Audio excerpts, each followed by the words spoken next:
as Jen mentioned, and it's available at the washingtonstrail.org. And I've added that address in the chat, so that's easy to refer to.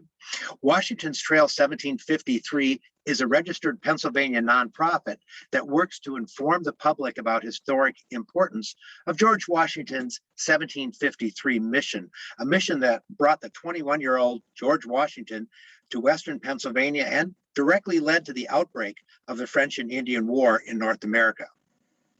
Besides presentations like today's, our group sponsors a one-day in-person summit with speakers and exhibits that look at different aspects of Washington's mission.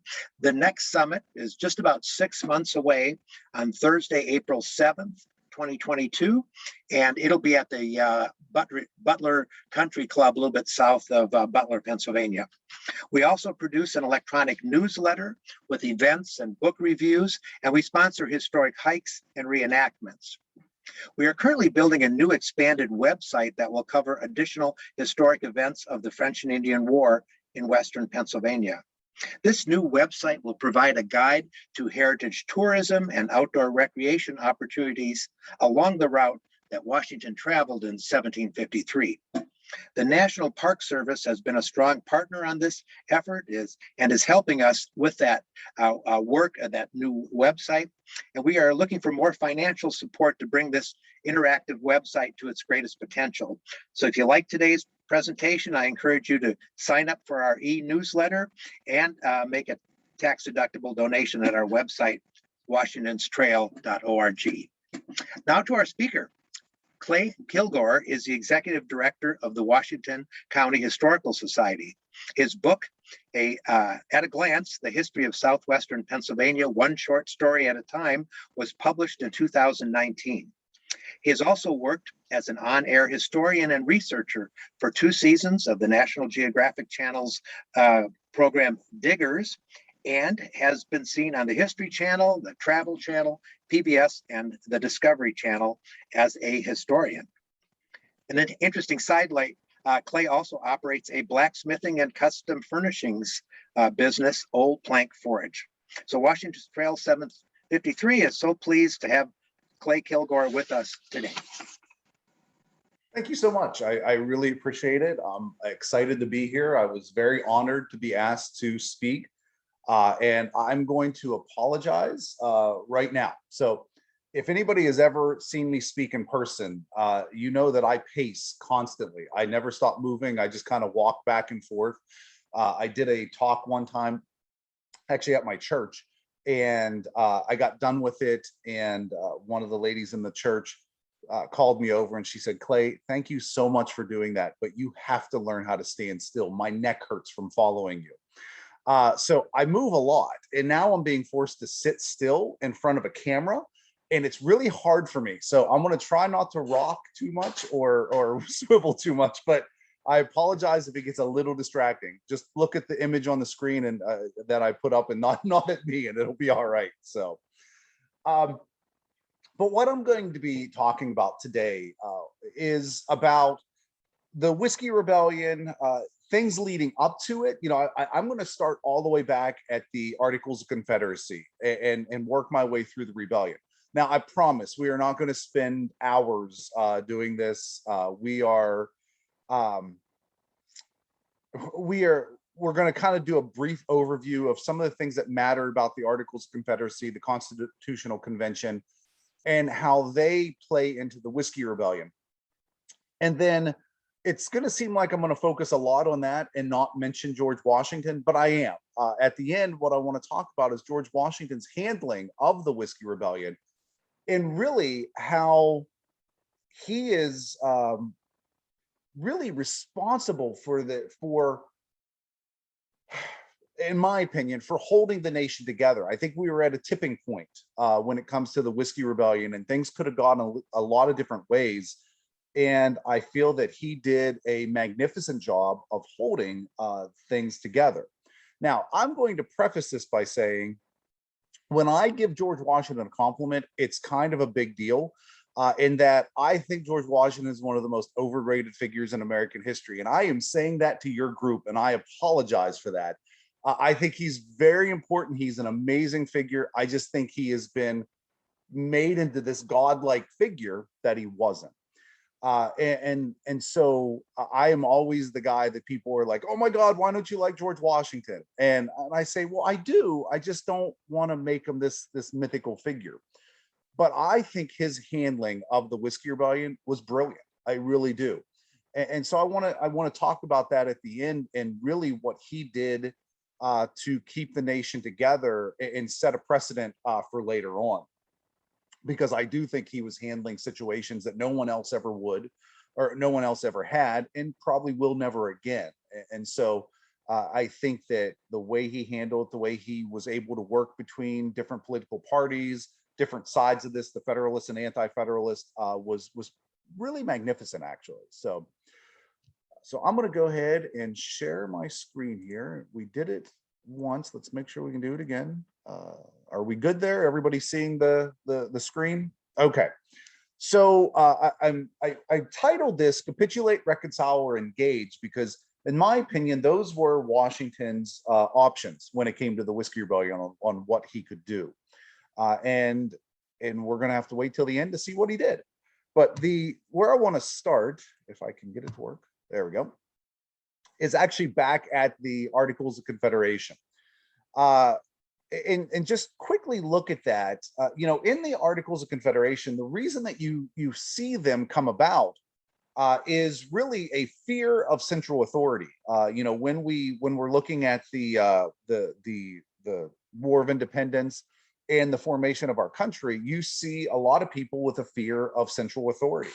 And so when the articles are drafted, they're written in such a way that you do have a central government, but the states maintain their sovereignty. And so the states were sovereign, they were independent, but you had a central government that really was mainly just the Congress that was there kind of as a last resort. So if there was disputes between the states, Congress was there as a last resort on appeal for those disputes. Now, Congress did have the authority to make treaties and alliances and maintain armed forces, and they could even coin money, but they didn't have any legal authority to levy taxes, or to really regulate commerce. And that was an issue. That becomes a problem in that there was a debt of about $75 million that needed to be paid, and yet the national government couldn't levy any taxes to try to make up that debt. There was a belief that a large republic would be unable to remain in touch with the people that they represented.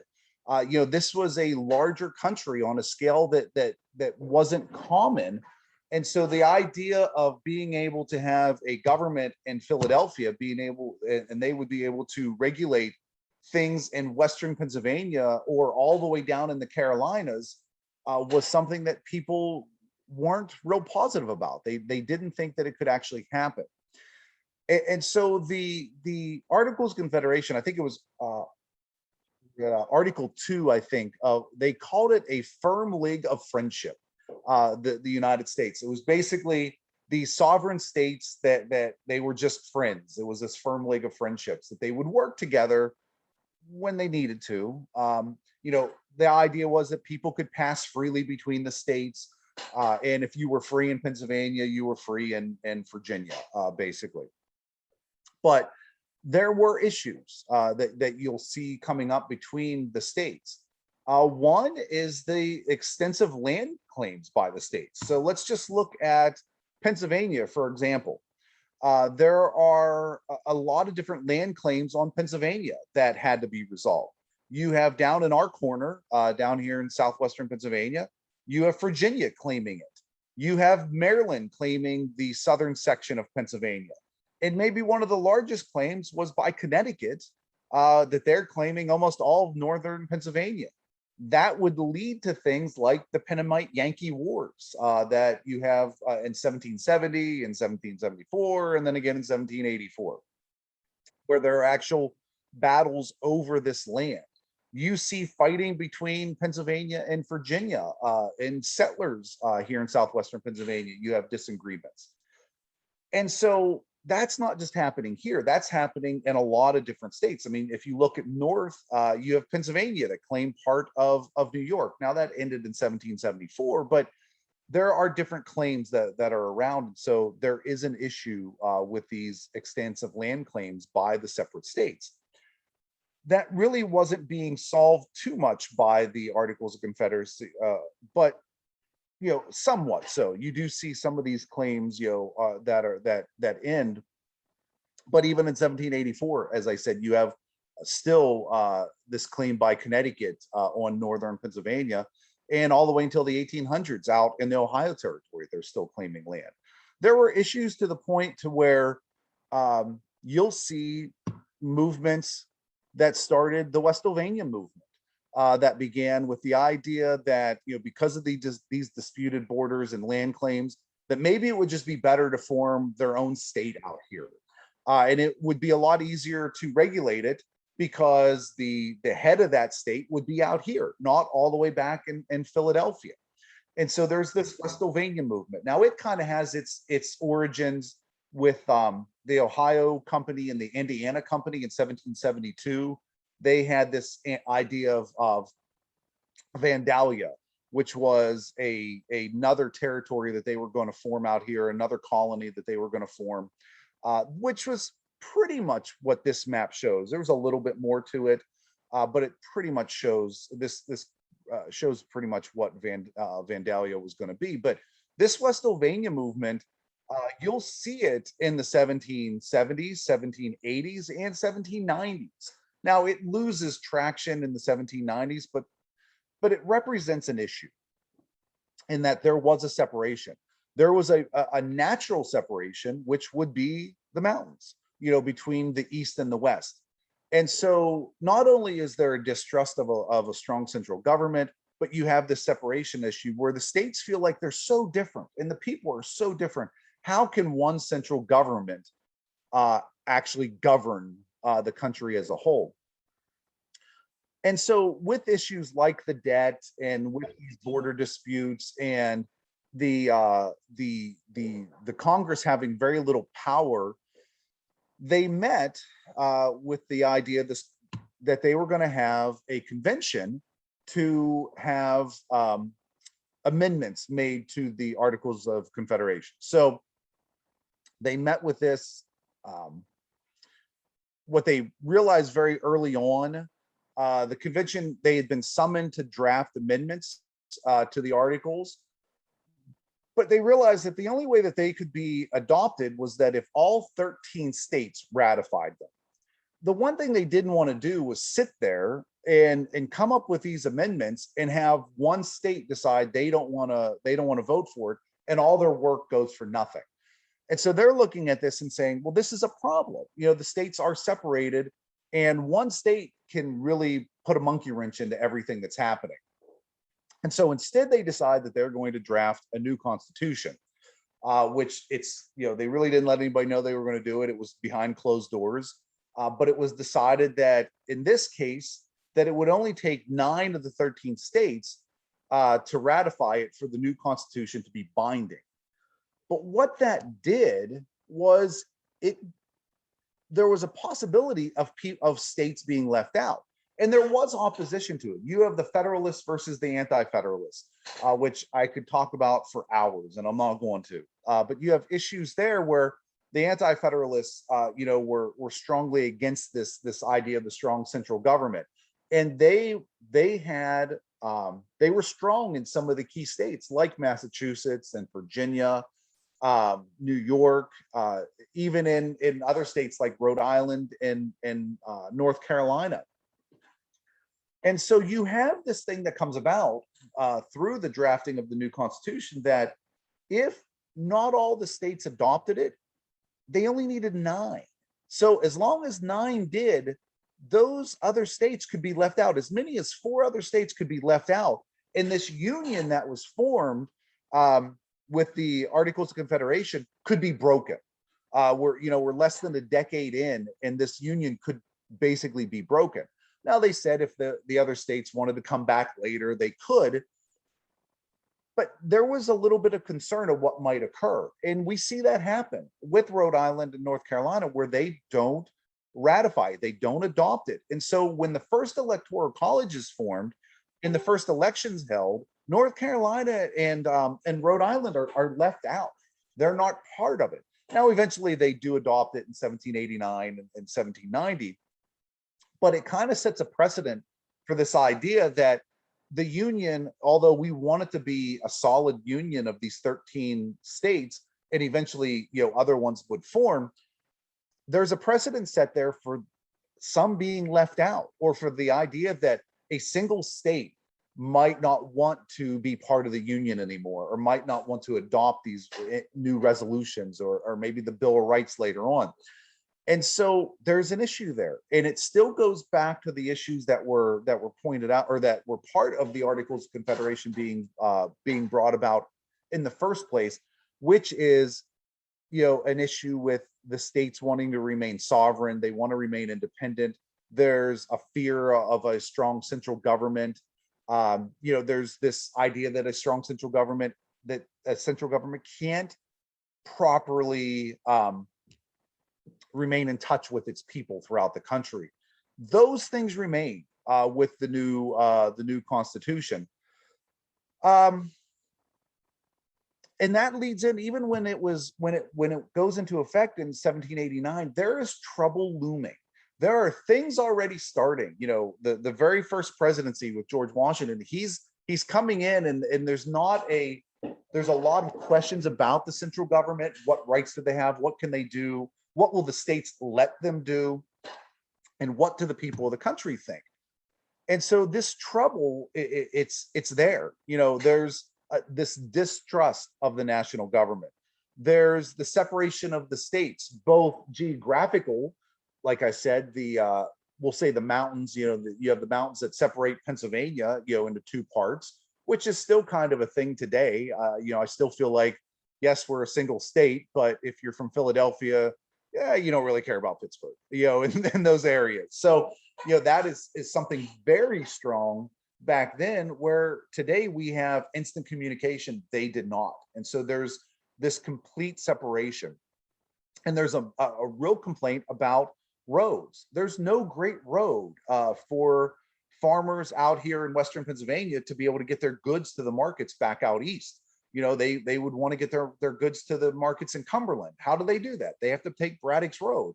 Well, Braddock's Road was never cut and never made to be a permanent road. It was a military road that was cut for a single purpose that we're still using. Forbes Road, same idea. We're still using it, and it's not passable a lot of the times. I mean, a good portion of the year going over the mountains, that road is not passable. So how do you get your goods back to the markets? And that creates even more of a separation. You also have this issue of tariffs on goods being transported down the Mississippi River. We can't get our goods back out east, so let's take them down to New Orleans and trade them. But there's a high tariff that Spain is putting on goods going down the river. Now, there are ways to get around that. David Bradford, for example, who I'll talk about later, had a business down in Natchez, where in a shipping business, where a lot of the goods were being shipped down to Natchez, then being removed from the river and taken by land down to New Orleans, where they were then traded. So there were ways to get around it, but it was still a problem that the farmers had. There was a lot of effort to get their goods to markets to be able to trade them. There's also Native American raids that are taking place out here on the frontier. Washington County at one point had over 45 separate settler forts that were built to protect against Native American raids. Pretty much everybody on the frontier knew somebody that had been part of a raid, been killed in a raid, had a family member that had been killed in a raid or part of one. And so it's an issue that they have, with the conflicts between the American Indians and the settlers, and I'm not going to get into who was right on that. That's a whole nother discussion that could be talked about later, but you have issues there. And the farmers out here feel like the government's doing nothing to support them. They have to build these forts on their own because there's no support out here and no protection against the Native Americans. And then you have still the looming debt. There is still the debt, that we have that needs to be made up, which is where the excise tax of 1791 comes in. It was put in place by Alexander Hamilton in part to help try to make up that debt. And it's our first, nationwide tax. It's our first major tax levied by the nation as a whole. And there's a lot of different parts to it. But the part that affected Western Pennsylvania the most was the tax on distilled spirits. And it was an interesting tax in that it wasn't on the buying and selling of whiskey. So if you had a distillery, you weren't paying a tax for selling your whiskey. You were paying a tax on actually the production of it. So if you wanted to make whiskey, you paid per gallon, and it on average was about 7 cents a gallon. So for every gallon of whiskey you distilled, you had to pay this tax. Well, out here in Western Pennsylvania, where there's not a lot of currency, we're basically bartering most of the time. The farmers didn't have the money to pay the tax, and they thought it was unjust anyway. So when you get into the early 1790s and 1791, these are the issues that we're facing. This is all building up and building up, and eventually it's going to spill over, and that's where you get into the Whiskey Rebellion. And again, I don't want to take I've done talks on the Whiskey Rebellion that people have said have gone an hour and a half, and I've said, oh gosh, I didn't even realize I was talking that long. And I don't want to spend that long talking about it. I want to give you some of the highlights of it and then get more onto what happened at the end. So the excise tax of 1791, as I just explained, was one of the issues behind the rebellion. One of the reasons people began to protest. When you hear about the Whiskey Rebellion, most people call it the Rebellion of 1794. I look at it as being a lot more than that, is actually starting in 1791, because when that excise tax goes into effect in March of 1791, protests were beginning already. There were meetings being held at the Mingo Meeting House, which was a local institution where people would join together. They would discuss issues of the day. Well, now you have this Mingo Creek Society that forms. And they're a group of angered farmers, businessmen, even some politicians like David Bradford, Hugh Henry Breckinridge, Albert Gallatin would even meet there to discuss the issue of the excise tax and what it was doing to affect the farmers. Now, you have different sides of it. You have farmers that are complaining about it because they don't have the money to pay the tax. But then you have people like David Bradford that are arguing against the tax because they think it's unconstitutional. He didn't believe that the government had the right to levy an internal excise tax. And so there's different sides of it. But in essence, those that are meeting at the Mingo Meeting House are upset about what's going on. So this protest starts early on. They raise liberty poles in some of the town centers here in Washington, Monongahela, even up in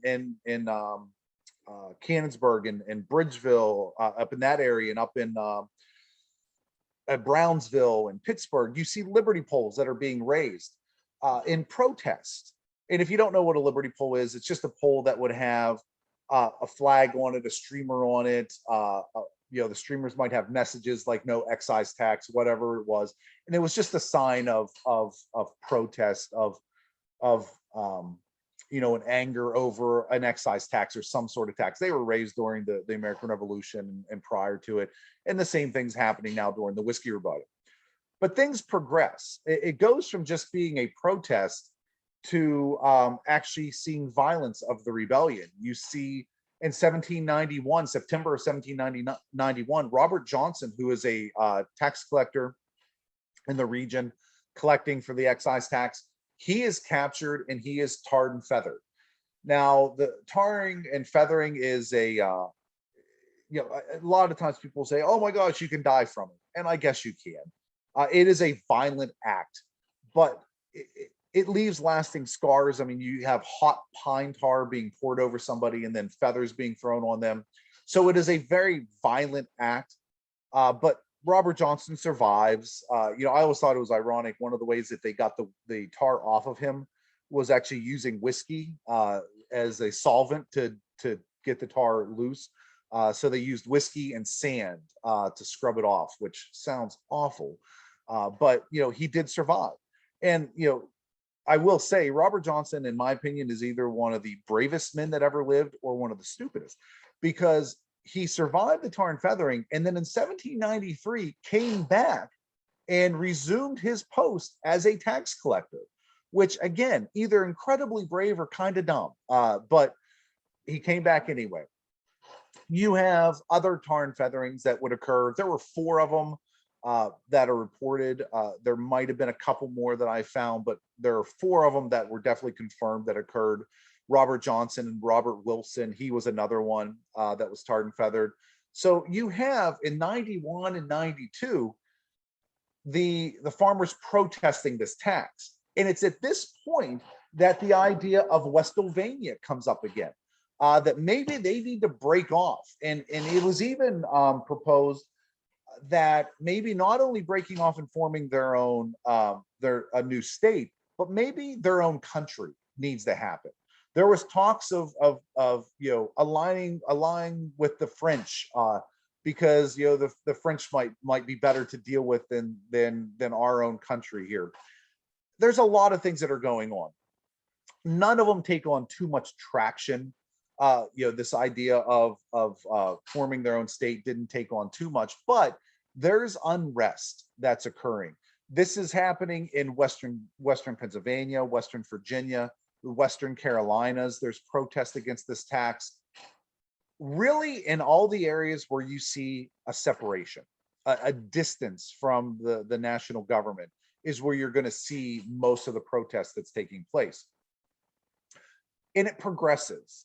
You have figures like David Bradford and Albert Gallatin, who David was a representative in the state assembly for a period of time, Gallatin in our national assembly. So you have representatives of this region that are against the tax, but not so much against the violence. David Bradford and Gallatin did not like the violence that was going on. They thought there were other ways to get their point across.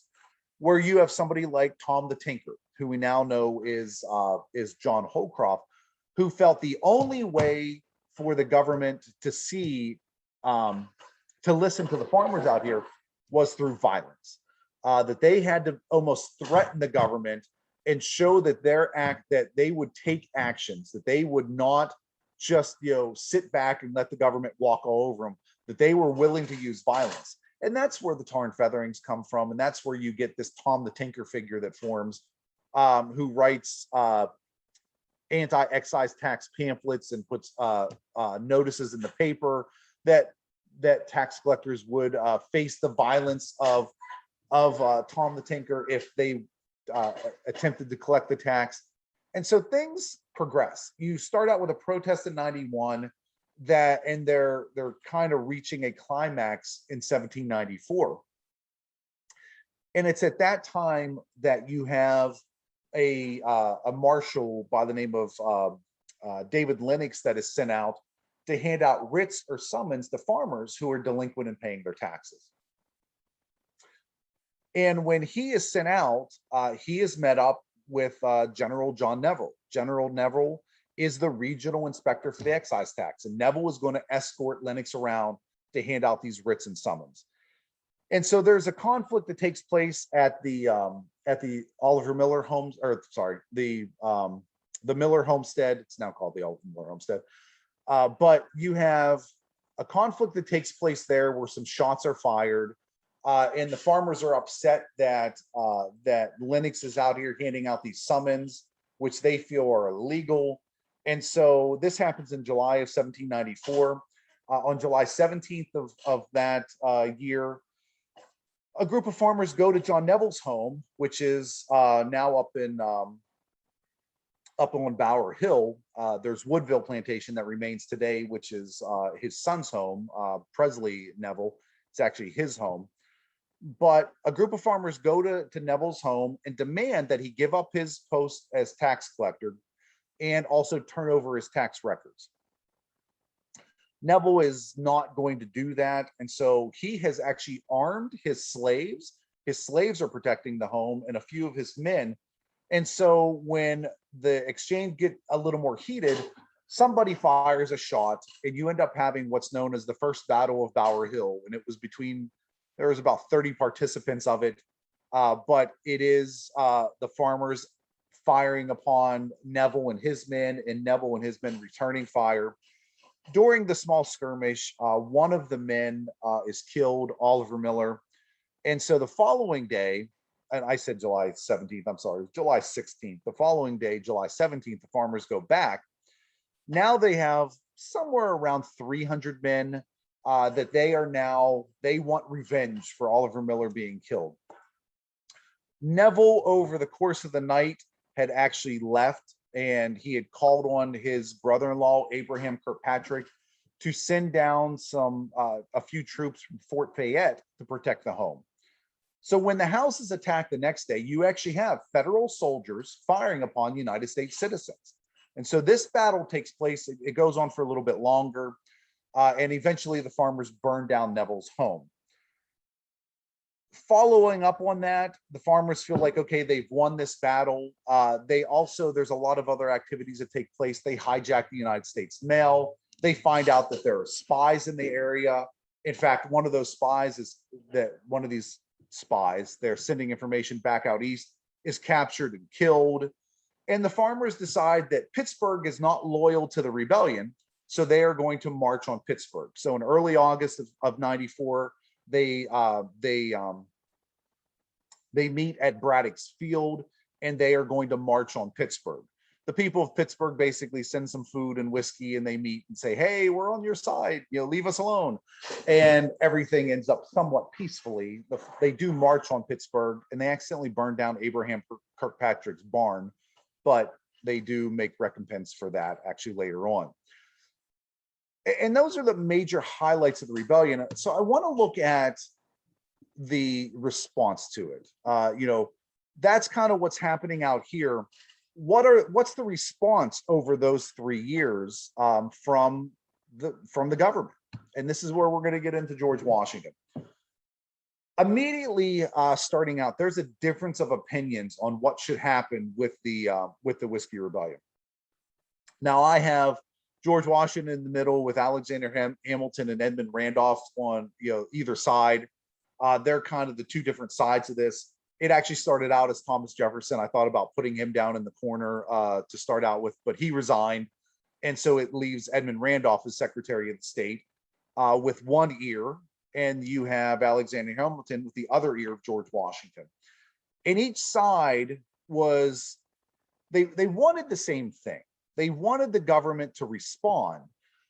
They wanted it to be a strong response, but the way they wanted to go about it was different. Hamilton almost immediately took this as an insult. This was his task. He felt immediately the government should respond, send down an army, and put down this rebellion, put down this protest, and show that the government was strong and could hold the nation together.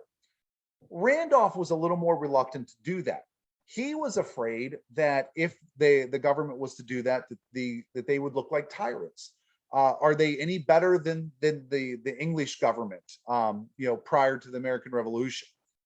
And so there was concerns on what they should do. And Hamilton wanted a little bit of a softer response. Let's go out and talk to them. How about that? Before we send an army out, why don't we send representatives out and talk to them? Because there are conventions that are taking place out here, the Pittsburgh Convention, the Washington Convention, of people that are petitioning the government. So they're signing petitions and sending it to the government saying, listen, we're not happy about this. This is affecting us, and here's why. And so Randolph saw this as an opening. Let's go talk to these people and see what can be done. And so there's a bit of a slow response early on in 1791, 92, and early 93. There's a little bit of a slow response in that they don't know exactly what to do, and the two sides are arguing. Well, in 92, representatives are sent out. You do have some conversation that occurs between these conventions and these representatives from the government. It doesn't really go anywhere though, because the representatives basically saying, why don't you guys just pay your taxes? The farmers out here are saying, we don't really want to do that. And so it doesn't really go anywhere. Well, and one of the other complaints the farmers have is that they have to travel to a federal court to face trial. So for the farmers out here, they have to travel all the way to Philadelphia to face trial for over this tax because it's a federal tax. Well, the government says, well, maybe we need to start developing this court system, whereas there's courts closer to the western frontier where the farmers can go there. Well, there's discussions about that. But in the end, the farmers they escalate their protest to where they burn down Neville's home. So Hamilton wins out in that the government, George Washington decides, okay, we have to take military action. But Randolph wins out on the other side in that Hamilton wanted to send a federal army out here. Washington listens to Randolph though. So Randolph says, maybe we shouldn't send a federal army. You don't want to be, George the tyrant. So instead of sending a federal army, I'll agree that we need to go out and put down the rebellion. But instead of sending a federal army, why don't we send a militia? And so the government decides instead to form a federal militia. And so they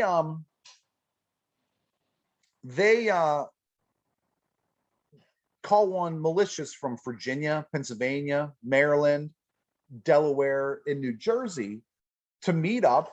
And so there's a northern and a southern contingent of this to meet up, one in Cumberland, and then one in Susquehanna, in Carlisle, and then they're going to march west and put down this rebellion. Now, George Washington takes command of the army himself. Alexander Hamilton is also there as an officer, and General Henry Lee is the commander of the southern contingent of this militia. They march out. The end of the rebellion, they basically march out. When they get to Bedford in October 1794, George Washington turns over command of the army to Henry Lee, and he is the one that sent the rest of the way out. Now, Washington leaves a command for Lee to leave the western frontier as you found it. So he does not want them using strong military force. He doesn't want them confiscating things, food, supplies. He wants to leave it as it was. He wants to go out and put down the rebellion, but not destroy the frontier doing it. He doesn't want to leave a bad taste in people's mouths. So when Lee comes out, Hamilton comes with him. Initially, they camp at a site outside of Mount Pleasant called Laurelville. There's a property there that's was owned by Judge John Lobinger, and they actually camp there. And also down the road, there was Colonel Bennett. They camp on his farm as well. From there, they spread out to go and capture these men that are wanted for treason, that are the heads of the rebellion. They head out to Washington. They want to come to Washington to capture David Bradford, who has taken on more of a leadership role of this rebellion, and he is wanted for treason. To make a longer story very short, the rebellion ends in a whimper. There's no strong opposition to this army, to this federal militia. The farmers basically realize they're done. They can't win. And so they give up. The wing that comes here to Washington with Hamilton and Lee looking for David Bradford, they find that he has already escaped and he is headed further west. He would eventually make his way down to New Orleans, actually.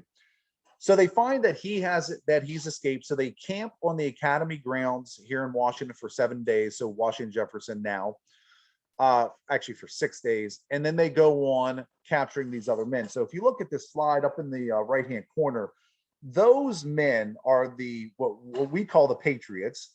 The government did not call them Patriots. Those are the men that were marched back to Philadelphia to face trial for treason for their actions during the rebellion. You'll see that David Bradford is not there. He was not captured. You also know John Holcroft is not there. He was captured but then escaped. So these are the men that go back to face trial in Philadelphia. Now, here's the part that I really want to look at: Washington's response to the rebellion.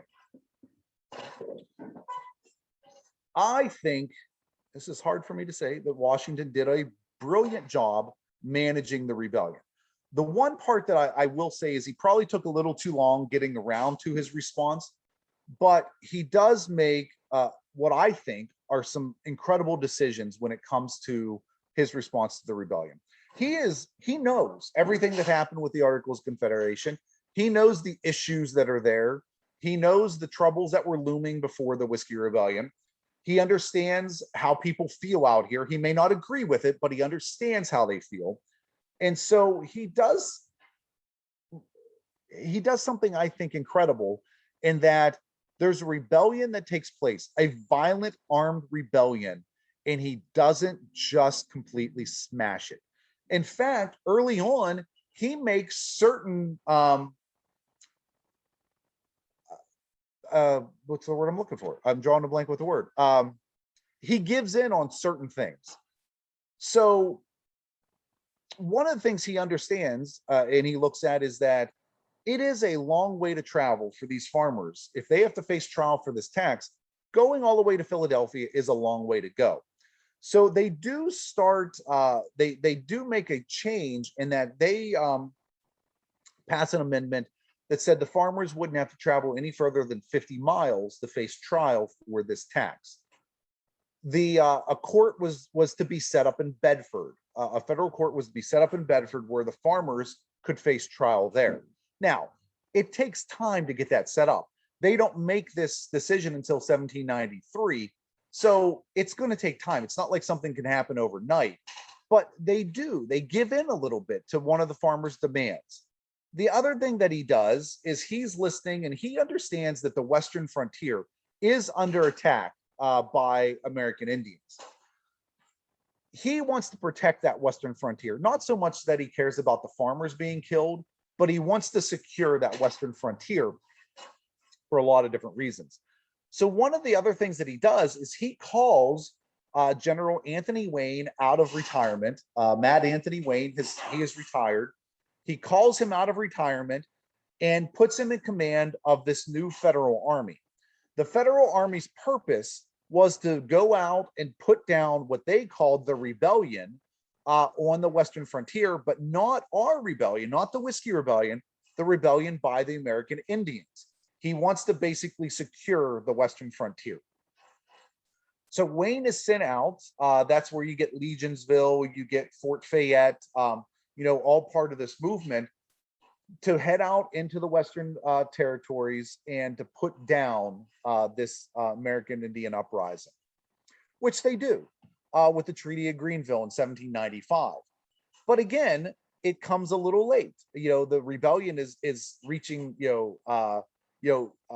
gaining steam in 93 and 94. So it's a little bit late for the farmers, and they don't look at it as the government helping them. They see it as a very late response. But I see it as maybe he did it for a different reason, but he is aiding the farmers on the frontier by having the federal court in Bedford. Again, this is to aid the farmers. They don't have to travel as far. It's not a month's travel now to get back out east. His orders to Henry Lee: leave the frontier as you found it. I think, and he said Western counties as you found it, I think was something too, because he is basically saying, don't ransack it. Don't put a bad taste in these people's mouths. We are going to have to govern them after this, and we don't want them angered. We don't want them resenting the government. And so he tells them to leave the counties as they found it. The other thing that I think that is incredible is that his pardoning of those that are found guilty of treason. Philip Weigel and John Mitchell, of those men that are marched back out east, they are found guilty of treason. And he uses the presidential pardon for the first time to pardon them. Punishment for treason is to be hanged. Does he want these men to be hanged? Maybe. He might actually want it, but does he think it's good for the country? No. Because again, if they hang these men, they look like tyrants. You know, this is not a local court hanging men. There were hangings in Western Pennsylvania already, but those were done by local courts. This is the federal government hanging men. And they could look like tyrants by doing that. And again, it's the opinion of the people that somewhat matter to Washington, not so much for himself, but for the country as a whole. He extends an opportunity for an oath of allegiance for these farmers that have been part of the rebellion. If they will take this oath of allegiance, they will be basically forgiven. They will not face trial. And a lot of farmers take that oath. They actually take that oath down at Kinder's Mill, down in Deemston. A group of farmers gather together and they take the oath. Gallatin actually gathers a group together, Whiskey Point, and asks them to lay down their arms and to take the oath. Washington also extends an offer of amnesty. And this was extended to pretty much everybody in Western Pennsylvania, that if they accept this offer of amnesty, that they at no point, if they find out 2 years from now that John Holcroft was the leader of the rebellion, he was Tom the Tanker, that if he has accepted this amnesty, no charges could be brought about later on.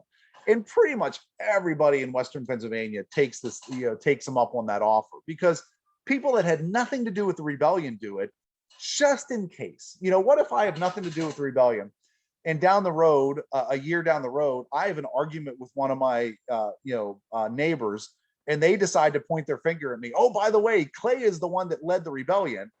And all of a sudden I have charges brought up against me. So we have a book here at the Historical Society that lists everybody in all the counties and townships that took this oath or signed the amnesty, and it is everyone.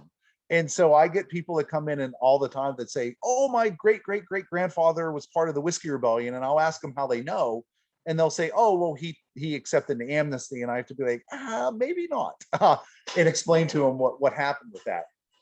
The other thing Washington does is he does help open trade routes, and starts the process of building or of repairing Braddock's Road and Forbes Road so that they could be used. Also helps open trade routes down south to New Orleans, and appeases the farmers that way. And one of the other interesting things that he does is he doesn't pardon David Bradford. And you may be looking at that saying, well, David Bradford was one of the leaders of the rebellion. I didn't talk much about him because I didn't want to take up too much time, but he was one of the leaders of the rebellion. He is the one that led the march on Pittsburgh. He is the one that commanded that the mail bags be captured. It was under his lead that one of the spies was killed. So he is wanted for treason, but he escapes. And Washington does not pardon him. And I think, I can only guess at this, but I think there's a good reason for not pardoning David Bradford. And I want to talk about that here in a second. So the lasting union, Washington's actions, does it hold the country together? One of the things that the outcomes of the Whiskey Rebellion would be the National Road. We don't think of it a lot, but the National Road really was built because of the Whiskey Rebellion. Was it built so that there would be a better trade route, that farmers could get their goods down to Cumberland and then eventually travel up to Philadelphia? No, it wasn't. It was actually built with the idea that it took a long time to get this federal militia from Eastern Pennsylvania to the west to put down this rebellion. They wanted a better road so that they could more quickly get an army out to the west to put down the rebellion if needed. The country was expanding west. You have Kentucky and Tennessee, you have the Ohio Territory. As we move west, it's going to take even longer to get an army out if there's another uprising, another rebellion. So the National Road is really built with the idea that it would connect the East and the West and could be used as a military road. So now it's used. I mean, it becomes the major mode of transport between the East and the West, and it is commerce. It is basically commerce in this region in the United States for a long time. So that does help.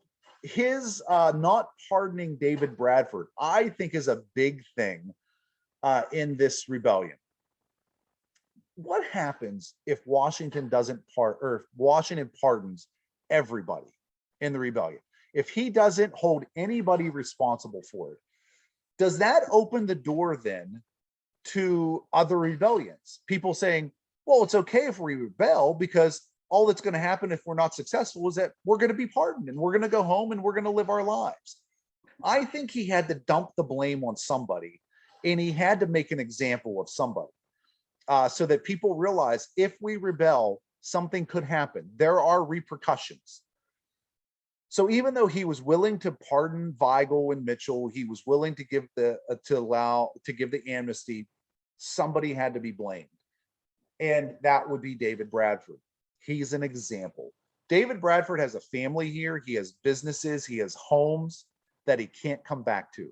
He is now forced to be in Spanish West Florida, down in New Orleans. He cannot come home. He has to relocate his family down to his new home. He actually buys property in a little town called St. Francisville that's in Louisiana now. And he builds a home there called the Myrtles Plantation, still around today. And he has to relocate his family down there. He has to move his businesses down there. So there is an effect to him. Now, I will say they really didn't make too much an effort to find David Bradford. I think they kind of wanted to use him as an example. They did chase him and they said, oh, look, he's over on the other side of the river. There's no way we could ever get him. And they let him go. And when he is down in Spanish West Florida, they know where he is. They could easily have gotten him, but they don't have any desire to because they just want to make an example of him. But I think his handling of this is brilliant in such a way that it puts to rest some issues that the government had. The separation of the states.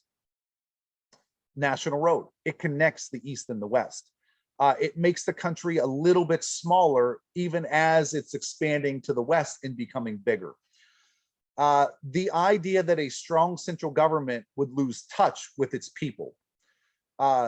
By pardoning those men, by giving the amnesty, it's kind of showing that they understand the plight of the Western farmer. And even though we couldn't let you rebel, we understand what was going on.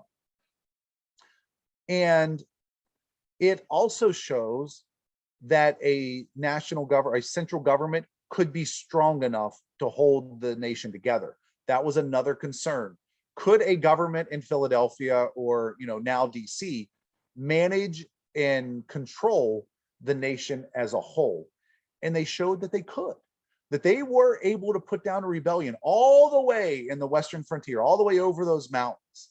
And so a lot of ways, what Washington did, it answered questions that people had, or it answered concerns. That's a better way of putting it. It answered concerns that people had, as well as securing the Western frontier, because Wayne's legions, with the Treaty of Greenville in 1795, it puts an end to the American Indian uprisings in the 18th century Western frontier. I know there's more later on, but in the 18th century Western frontier.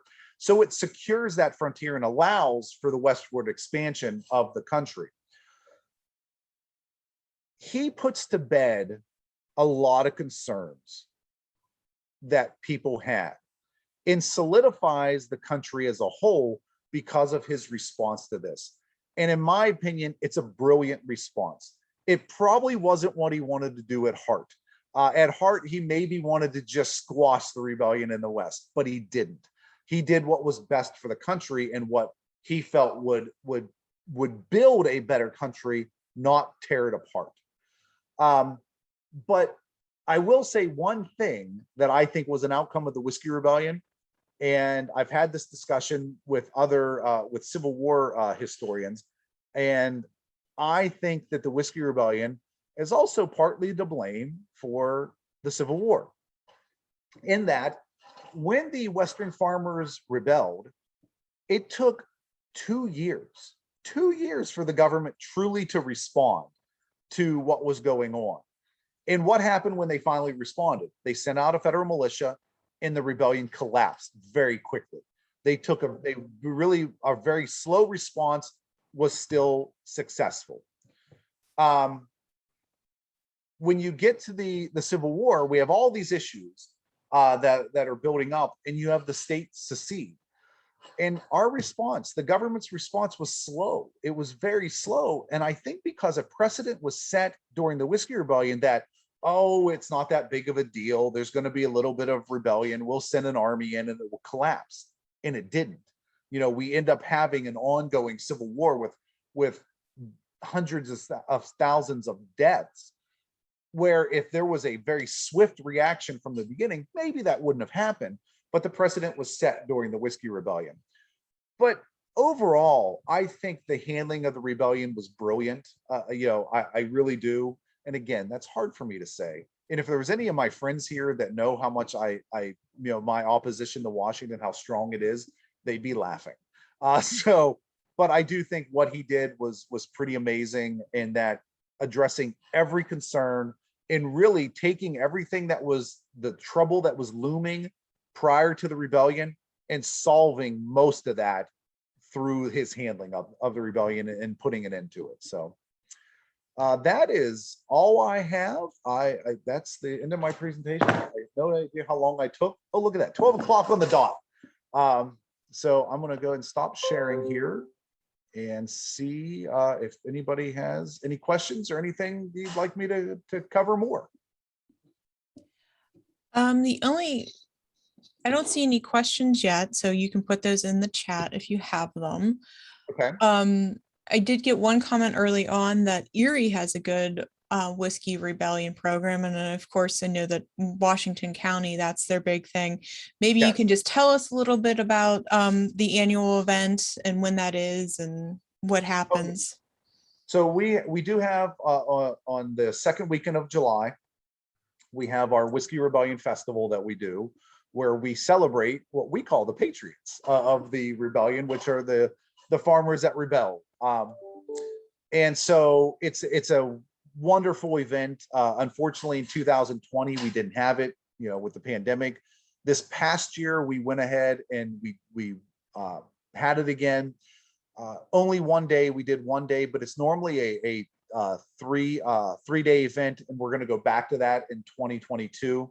We have the Washington Symphony that plays on a Friday night.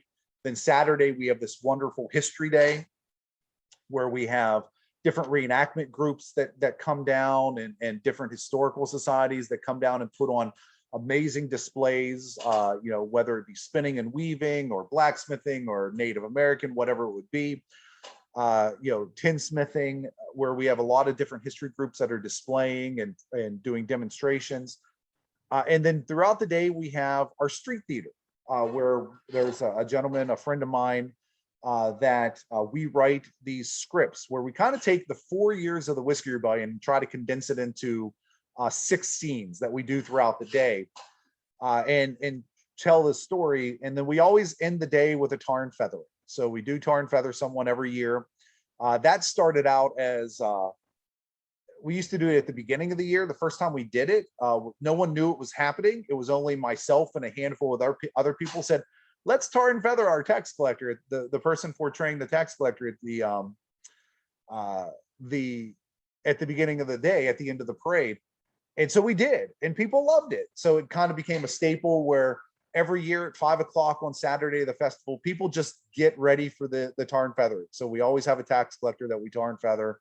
I'll tell you, the mixture is primarily different types of chocolate syrup and Karo syrup, but it is kind of gross. The fire department volunteers to take our victim up to the fire station afterwards, and they hose them down outside and then let them shower inside. But after talking to previous victims, they say for 2 or 3 days that they smell like chocolate. They just smell like chocolate syrup from it. But but we have a good time with it, but while also telling the history. Then we have a concert. We have bluegrass music throughout the day. We have a concert that takes place, and so it's just a fun day. On Sunday, we have a second day of the history groups. We will be reviving that this year. And then we also do a church service. We do a period church service on Sunday morning, based off of the services that would have been done by John McMillan, Reverend McMillan. So it's a fun day, or fun weekend, and we just have a great time with it. So second weekend in July next year, come on down and see us. Great. Rochelle, I see that you have a hand up, and I've want to make sure if you had a question, I've allowed you to unmute. No, it was a mistake. Okay, I just wanted to make sure I didn't skip you. Thank you anyway. Yes. Sure. We did have another question about, were those in the rebellion largely Scots-Irish immigrants? For the most part, yeah. If you look at those in the rebellion, that's going to be the majority of them. But you have you will see a few like French settlers and stuff out here that also got involved with it. You know, that were part of it as well. It wasn't so much what your background was as it was if you were a distiller, if you were a farmer, and just so happens that most of those were Scotch-Irish. So. Okay. We have a number of comments in the chat. Some are just mentioning other events, which we should all pay attention to, because I know this group is a group that would love to hear more from you. And looks like, Clay, maybe you're doing, excuse me, something for the Lewis and Clark Heritage Trail in August. I'll be doing a presentation there. I'll be talking about how Lewis and Clark actually met for the first time during the Whiskey Rebellion. So we can thank the Whiskey Rebellion for them meeting and that expedition. Great. Going back to Erie County, you know, there's the museum there in Waterford, the Fort LeBoeuf. Just a plug to visit them as well, because they do a great job. Sure thing, Richard. If anyone else has specific questions on this presentation, do sort of a last call. And like we've mentioned before, we are recording this presentation, so it will be available eventually. It usually takes a little while to get it downloaded and then available, but I do want to, sure. Richard, you have a comment. Richard Arthur, you had a comment in the chat. I agree with your last statement that there was for Hamilton to have his military glory. There's actually it's amusing when Hamilton rode into the town of Washington here. He was in full military dress uniform, with the idea that he thought people were going to come in, see him, and be like, oh my goodness, it's Alexander Hamilton. And yes, I know he came up with this awful tax, but look at him. He is willing to come in and fight for his tax. How glorious he is. And that was not the response that he got at all. And it just killed him that didn't happen. So yes, I agree that Hamilton, his initial idea of a very rapid military response, he wanted to command the army that did that. So a lot of it was that he wanted to finally get that glory that he lacked. So I agree with you there. Great. And John mentions that the schedule conflict between your wonderful festival and the Oliver Miller Homestead and Woodville Plantation events is unfortunate. Well, the Woodville Plantation event is the following weekend. They always do it the weekend after the Whiskey Rebellion Festival, because those guys, they come down and help us, and then we go help them. And Oliver Miller, they come down too. You know, they're wonderful too. They always have, even though they have their event Sunday, they come down the Saturday. And how wonderful was that they're willing to make the effort to come down and help us with ours, even though they have an event the following day. So I can't thank them enough for that. And I think somebody else mentioned about connecting to other events, and I think we all try to do that because so many of these stories overlap, Right, whether it's the time period or other consequences down the line. right, It's very good to, more connections, the better. right. And finally, Richard asks, do you have a date set for the festival in 2022? Yes, it'll be July 8th, 9th, and 10th. All right, thank you. And it looks like that wraps it up for questions. Rodney, I need to unmute you, don't I? And Rodney just put a link to Washington's Trail website again in the chat, but I will turn it over to him to wrap this up. Thank you. Great, thanks everyone for joining us, and thanks to Jen and the Oil Region Alliance for hosting the Zoom presentation. As you've heard, this program is recorded, and as our previous 4 programs, I think, and they're available at washingtonstrail.org. And that website has a wealth of information about Washington's 1753 mission and the French and Indian War, and more coming soon when we get our new website up and running. And you'll see the donate button if you go to that website.